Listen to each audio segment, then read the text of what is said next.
Ya ayyuhalladzina amanu, hai orang-orang yang beriman, la yaskhar qaumun min qaum, janganlah sekelompok kalian mengejek kelompok yang lain. Asa ayyakunu khairam minhum, boleh jadi yang mengejek lebih baik daripada yang diejek. La yaskhar qaumun min qaum, jangan mengejek orang. Oleh sebab itu maka kita mesti paham ini dengan baik, kapan konteksnya, dan tak boleh kita mengolok-olok, mengejek-ejek macam-macam. Wala nisa'um min nisa'. Apa arti nisa? Perempuan. Siapa nama anak ibu? Khairun nisa. Khair, baik. Nisa, sebaik-baik perempuan. Apa maknanya? Kenapa disebut perempuan? Kenapa ketika mengejek ada perempuan di situ?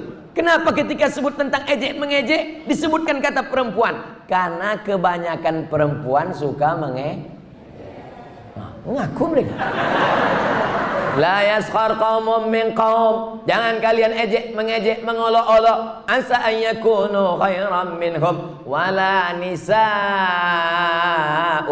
min nisa'. Perempuan ini jangan mengejek perempuan ini. Asa ayyakunna khairam minhunna, karena boleh jadi yang diejek lebih baik daripada yang mengejek. Mulut kamu harimau, diam.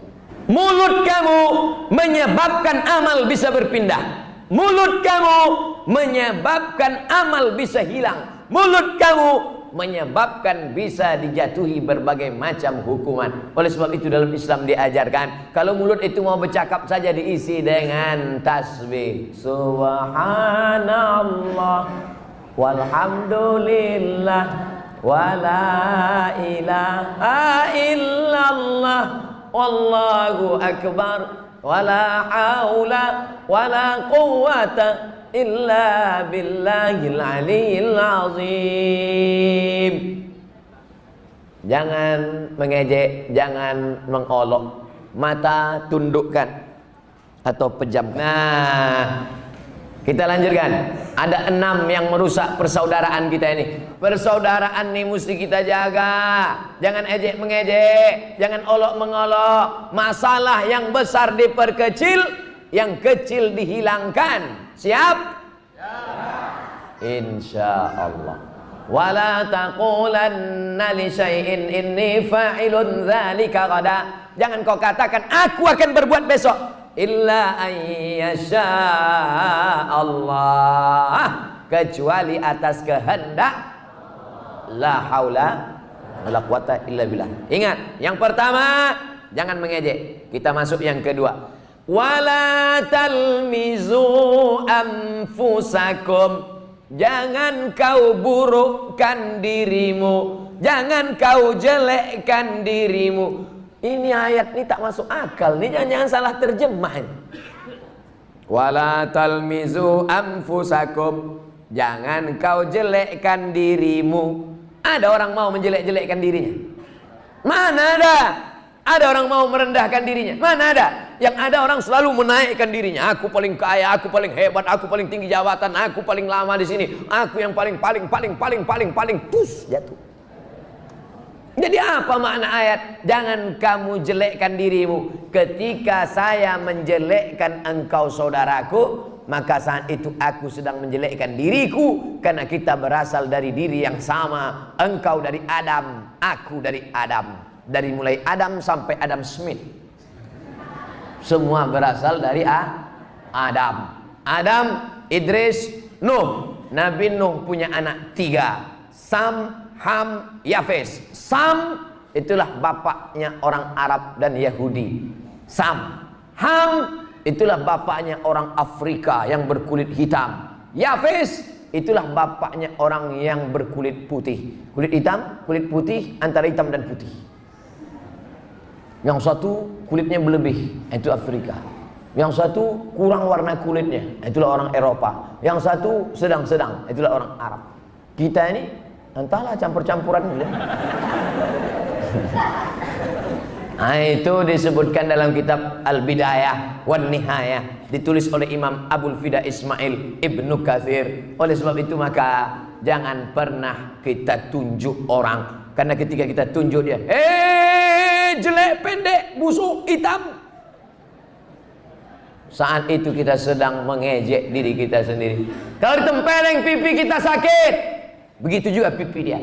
Kalau kita cubit tangan kita sakit, begitu juga tangan dia. Itu disebut dengan empati. Ada empati, ada simpati. Ibu-ibu menengok anak orang susah di lampu merah, nyanyi-nyanyi untuk dapatkan duit, meleleh air mata. Aku sedih kali nengok dia tadi. Kenapa? Terbayang aku anakku, andai begitu cucuku. Itu namanya simpati. Sekedar simpati nengok orang lain. Tapi yang lebih hebat daripada simpati, apa dia? Empati, bukan XL. Empati. Empati itu bukan sekedar prihatin, bukan sekedar sedih, tapi keluar duit, memberikan bantuan, memberikan pertolongan, bukan mengejek. Ini udahlah tak keluar duit, caci maki, sumpah serapah. Dibukanya kaca, kita sangka kaca mau ngasih duit, rupanya kan kau kecil dan menyusahkan orang tua, apalagi mau jadi perampok kan nanti, sampah masyarakat. Tuih. La ilaha illallah Muhammadur Rasulullah. Oleh sebab itu maka yang kedua adalah la talmizu anfusakum. Jangan kau jelekkan orang, saat itu kau sedang jelekkan dirimu. Jangan kau rendahkan orang, saat itu kau sedang rendahkan dirimu. Jangan kau jatuhkan orang, saat itu kau sedang jatuhkan dirimu. Karena engkau adalah diri yang satu, sama-sama dari Adam. Kullukum min Adam, semua kalian dari Adam. Wa Adam min turab, Adam dari tanah. Jabatan datang belakangan, seragam datang belakangan, kehormatan datang belakangan. Maka orang yang sombong itu dalam ungkapan ijabul mar'i binafsihi unwanu dha'fi aqlihi, orang yang aku sombong merasa kagum dengan dirinya, itu tanda otaknya lemah. Jadi wala tanabazu bil alqab. Jangan menggelar-gelar orang dengan gelar yang jelek-jelek. Kebetulan di kampung tuh ada nama Ahmad Muhammad sampai 5 orang. Ahmad Muhammad, Ahmad Muhammad, Ahmad Muhammad, Ahmad Muhammad. Tengok, itu mat apa? Mat pendek itu apa? Mat panjang itu apa? Mat bungkuk itu apa? Mat lepes. Akhirnya berawal dari canda, tapi rupanya hati sudah terluka. Galah patah boleh disambung, kaca retak boleh direkat, hati yang sakit kemana obat akan dicari. Kalau saya bilang gitu bukan so sweet. Artinya apa? Berawal dari bercanda, nampaknya macam bergurau, rupanya hati kawan sudah hancur, remuk, redam macam kaca jatuh ke batu. Oleh sebab itu Al-Quran sudah mengajarkan kita, la tanabazu bil alqab. Jangan ejek orang dengan gelar-gelar yang buruk-buruk, yang jelek-jelek. Bi'salismul fusuqu ba'dal iman. Gelar yang paling jelek adalah gelar sesudah iman. Dipakai gelar-gelar yang jauh daripada iman. Melengketkan nama jelek ke nama orang, itu sudah merusak kehormatannya. Wa man lam yatub, siapa yang tak tobat, yang kemarin sudah ngasih gelar-gelar yang baik, tobat, stop, berhenti. Wa man lam yatub, siapa yang tak tobat, faulaika humuz zalimun, mereka adalah orang yang zalim. Bayangkan ibu menggelar orang dengan yang tak baik, setelah ibu meninggal dunia dilanjutkan orang gelar itu, mengalir jadi dosa jari. Kita lanjutkan yang keempat, Surat Al-Hujurat ayat 12. 10 sudah, 11 sudah. Sekarang ayat 12, ayat yang terakhir. 15 menit lagi habis jam 3. Ya ayyuhalladzina amanu, hai orang beriman, ijtanibu katsiran minadh-dhann, jangan bersuuz. Inna ba'dadh-dhanni ismun, karena suuzon itu dosa. Kalau kita ragu, tanya orang yang suuzon itu, andai prasangkanya benar, 1 dosa, andai salah 2 dosa. maka tak ada untungnya suudzon. Maka dikatakan Allah, inna ba'dadh-dhanni ismun. Suudzon itu sebagiannya dosa. Makanya kalau kita salah silap menilai orang, tanya dengan baik. Zon, inna ba'dadh-dhanni ismun, karena sebagian daripada suudzon itu dosa. Iya kalau benar. Andai benar pun kita tetap salah. Apalagi kalau salah dapat dosa 2 kali. Tidak ada lain kecuali lawan daripada husnuzan. Su'uzan lawannya adalah husnuzan. Hidup bermasyarakat, tinggal bersama tetangga, sahabat, kerabat, ada jamaah, ada imam, ada pimpinan, ada kepala daerah, ada polisi, ada tentara, ada dokter, ada pengacara, ada hakim, ada jaksa. Macam-macam kita mengalami. Oleh sebab itu jangan suudzon, suudzon, suudzon. Kita lanjutkan yang kelima. Wala tajassasu.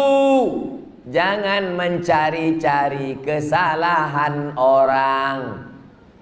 Jasus, spionase, mata-mata. Tugasnya mencari-cari kesalahan orang. 100 perbuatan dia, 99 baiknya, tak pernah nampak. Yang nampak 1 saja. Debu di seberang lautan nampak. Gajah bengkak digigit tawon, di pelupuk mata tak nampak. Nah, ini kerja model begini nih dalam ayat Al-Hujurat 12 ini buang jauh-jauh. Wala tajassasu. Jangan cari-cari kesalahan. Kalau mau dicari salah-salah orang, maka orang ini tak ada baiknya. Makanya dalam pepatah Arab dikatakan, man talaba akhan bila aibin baqiya bila akhin. Siapa mencari kawan yang tak bercacat, siapa mencari kawan yang tak ada aibnya, maka seumur hidup dia tidak akan berkawan. Bersyukurlah Bapak Ibu yang punya kawan jamaah Masjid Al-Hidayah. Mudah-mudahan yang tak baik menjadi baik, yang sudah baik menjadi lebih baik, yang sudah lebih baik menjadi istiqomah dalam kebaikan. Kalau ada kurang-kurang sedikit kita sampaikan. Kalau dia tersinggung, sampaikan kepada ustaz, kepada buya, kepada alim ulama, kepada pengurus masjid. Kalau dia tidak juga mengerti, kita sampaikan baik-baik. Ud'u ila sabili rabbik, ajak ke jalan Allah bil hikmah, dengan cara yang santun, wal mau'izatil hasanah, suri tauladan yang baik. Kalau dia mau mengajak berdebat juga boleh didebat, tapi dengan cara wajadilhum billati ya ahsan. Debatlah dengan cara yang baik. Inna rabbaka huwa a'lamu biman dhalla an sabili. Allah lebih tahu siapa yang sesat dari jalannya. Wa huwa a'lamu bil muhtadin. Allah lebih tahu siapa yang dapat hidayah. Itulah yang kita minta 17 kali sehari semalam. Ihdinas siratal mustaqim. Yang terakhir, yang keenam. Wala yatab ba'dukum ba'dha. Jangan bicara aib orang lain. Ayuhibbu ahadukum ayyakula lahma akhihi maitan. Maukah kamu memakan bangkai saudaramu? Fakarihtumuh. Bangkai tikus, isu, bakso, sate, bangkai tikus. Berbulan-bulan orang tak mau makan tikus. Tak mau makan tikus pula. Berbulan-bulan orang tak mau makan sate, tak mau makan bakso. Kenapa? Takut isu termakan bangkai tikus. Tapi bangkai tikus orang jijik, bangkai tikus orang tak suka, tapi memakan bangkai saudaranya. Siapa itu orang memakan bangkai saudaranya? Orang yang menceritakan aib orang lain. Sekarang aib ini, Bu, Bapak, adik-adik, saudara-saudara, aib ini sekarang bukan lagi menjadi malu, tapi sudah menjadi industri. Aib pagi, aib siang, aib malam. Bahkan ada orang yang tak selera makan, tak kenyang, tak lelap kalau tak menengok aib. Dulu namanya aib, sekarang berubah menjadi infotainment. Bahkan ada orang yang sengaja mengumbar aibnya supaya viral, supaya terkenal, karena ada tujuan di balik itu. Lah, memang dunia sudah mau kiamat sudah. Kalau tak kita jaga diri kita ini, na'udzubillah. Oleh sebab itu maka yang keenam ini yang paling tajam adalah, makanya orang ulama namanya Imam Al-Hasan Al-Basri, kalau ada orang menceritakan aib dia bungkus kado, dibungkusnya kado, kain, hadiah, diantarkannya ke rumah orang itu. Assalamualaikum. Waalaikumsalam. Ini ada hadiah untuk kau. baik sekali ente. Kenapa ente kasih hadiah? Karena engkau selalu mengirim amalmu untukku, maka sekarang ku balas. Mana pernah aku ngirim amal? Salatmu untukku, puasamu untukku, kurbanmu untukku, hafalan Qur'anmu untukku, karena kau selalu menceritakan aib aku. Makanya nanti kalau ada orang bicarakan aib ibu pergi ke Simpang Limun, belikan cuci tangan agak 2 biji, bungkus pakai kertas kado. Ini hadiah untuk ente. Kok tiba-tiba ente baik? Karena kau baik tiap hari mengirim amalmu untukku. Kata siapa? Kata Ustaz Somad. Dari mana diambilnya riwayat? Dari Imam Al-Hasan Al-Basri. Apa nama kitabnya? Tanbihul Mu'tarrin. Mengingatkan orang-orang yang tertipu. Kenapa? Karena dia sangka dia masuk surga karena zakatnya, masuk surga karena bangun masjid, masuk surga karena infak sedekah. Belum tentu. Masuk surga adalah karena rahmat Allah. Rahmat Allah terhalang gara-gara kau menceritakan aib orang lain. Seorang ulama duduk, di sampingnya ada orang cerita aib orang lain. Dia duduk di situ, dia tak ngomong, dia diam aja. Malamnya dia mimpi makan babi busuk bangkai. Dia tanya, kenapa aku bisa makan babi busuk bangkai? Karena engkau tadi siang duduk di tengah orang yang membicarakan aib orang lain. Tapi aku tak ikut ngomong. Kau tak ikut ngomong, kau diam saja, maka disuapkan ke mulutmu. Begitu disebutkan dalam kitab Tanbihul Mu'tarrin, ditulis oleh Syekh Abdul Wahab Asy-Sya'rani. Sedangkan tidak ikutnya saja seperti memakan bangkai babi yang busuk. Bagaimana kalau ikut? Bagaimana kalau memberikan motivasi? Bagaimana kalau memberikan fasilitas? Na'udzubillah. Sekarang orang tak ngomong, mulutnya tak bicara, tapi tangannya tak berhenti. Sampai bengkak jempol tuh. Gara-gara membahas tentang aib orang lain. Oleh sebab itu kalau ada yang model begini, stop, jangan ikut. Stop, aku sudah berhenti. Hijrah. Banyak orang tahan menahan makan, menahan minum, tahan. Banyak orang tahan melangkahkan kaki sholat berjamaah ke masjid, tahan. Banyak orang yang siap mendengarkan pengajian tausiah dari ustaz, tahan. Tapi kalau sudah menahan lidah, menahan mulut dari membicarakan aib orang lain, tak tahan. Oleh sebab itu ini ujian persaudaraan. Surat Al-Hujurat ayat 10, 11, 12. Itulah yang kita bahas pada kesempatan ini. Sekarang jam 3 kurang-kurang sedikit karena kita udah lama berkawan, tak apa-apalah ya.